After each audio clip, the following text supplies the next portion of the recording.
invitation reached me on my modest plantation in the West Indies, Barbados to be exact, where I have experimented with some of the newest and still the oldest methods of control of slavery.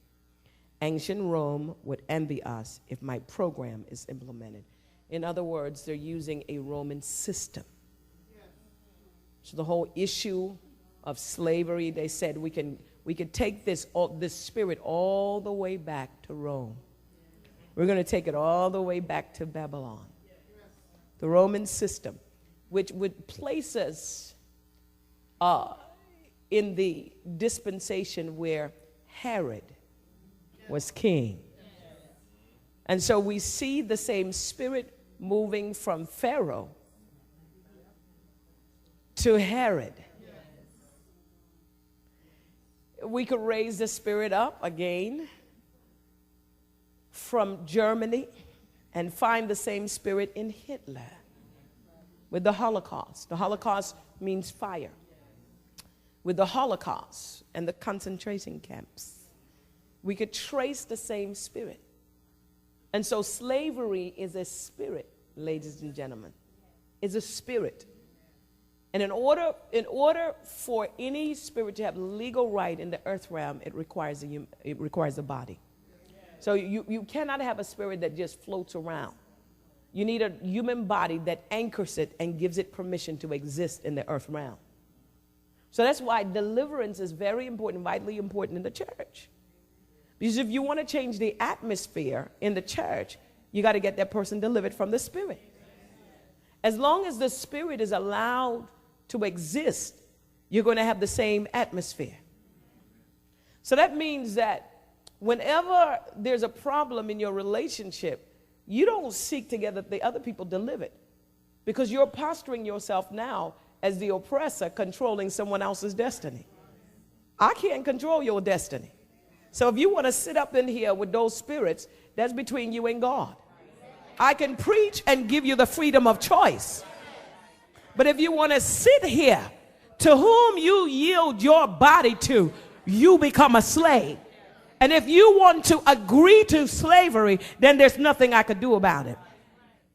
They had a set of slaves, and they said to the slaves, if you pay so-and-so, we'll give you your freedom.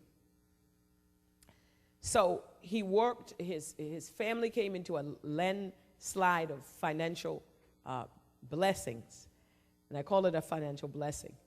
And the family gave him the money to buy he and his family their liberty. He went out and found out that things were rough, and he just did not know what to do with his life. 1 month later, he went back and he sold himself back into slavery. And he said, at least in slavery, I knew what I was going to eat, and I knew what I was going to wear. Why? Because another man was responsible for clothing and feeding me. If you put a slave in a hog pen and train him to life there or live there, and incorporate him to value it as a way of life completely, the biggest problem you would have out of him is that he would worry you about provisions to keep the hog pan clean or partially clean, or he might not worry you at all. On the other hand, if you put this same slave in the same hog pen and make a slip and incorporate something in his language whereby he comes to value a house more than he does his hog pan, then you got a problem.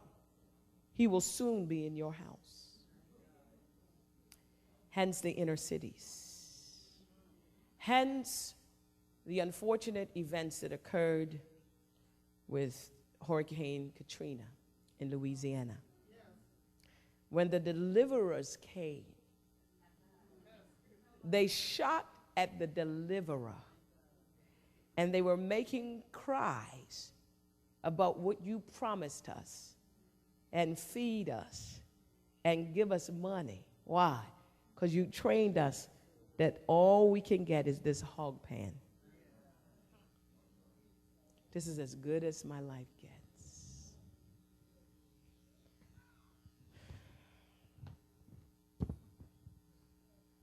That's why I love the kingdom. It gives you another language. Once you can upgrade a language, you upgrade the options. Willie Lynch. Here's a letter. Where was I? Gentlemen, I greet you here on the banks of James River. This is Virginia. In the year of our Lord, 1712. That's 1712. For I shall thank you, the gentlemen of the colony of Virginia, for bringing me here. I am here to help you to solve some of your problems with your slaves. Your invitation reached me on the modest plantation in the West Indies, where I've experimented with some of the newest and still the oldest methods of control of slavery. Please write this down. Slavery is a technology. It's a technology. One of the things that God is doing in the 21st century during our generation is he's downloading new technologies into the church. New methods, new ways of doing. Not renewed, but new. That means Azusa happened 1906. This is 2006. We have changed an era. That means automatically our language and our vocabulary should have altered and adjusted. Not only the language should have adjusted, but whenever you have the progress of humanity and whenever you have progress in technology, automatically your language has changed. We understand that the language of the universe has altered because technology has altered, and the church is about 50 years, a half of an entire century behind the progress of the world. That means that God has to do quick upgrading. Let me tell you something unequivocally. When do you have time to stay home from church? No, I'm serious. Because if we're that desperate about upgrading ourselves, and if the technology of the kingdom is preached on a Sunday morning, a Sunday night, and a Tuesday, when technology is given in prayer, when do you have time to decide that you can stay home and you have the luxury of staying home on a Tuesday night? And then you want to come to church and request an opportunity to waste my time by counseling you. To do what? To do what? When the technology is given on Sundays and the technology is given on Tuesday, you have the nerve to stay home because you already know, but then you want to waste my time sitting up with you, counseling you with technology that was given to you the Sunday and the Tuesday that you arbitrarily decide that you were going to stay home. No, I'm serious. Because we don't recognize what is made available to the average person. We have no value for information. Why we need to upgrade ourselves technologically? When the oppressor has taught us self-loathing and to hate ourselves. And when we reach outside of our community to buy anything or to get anything, or to be endorsed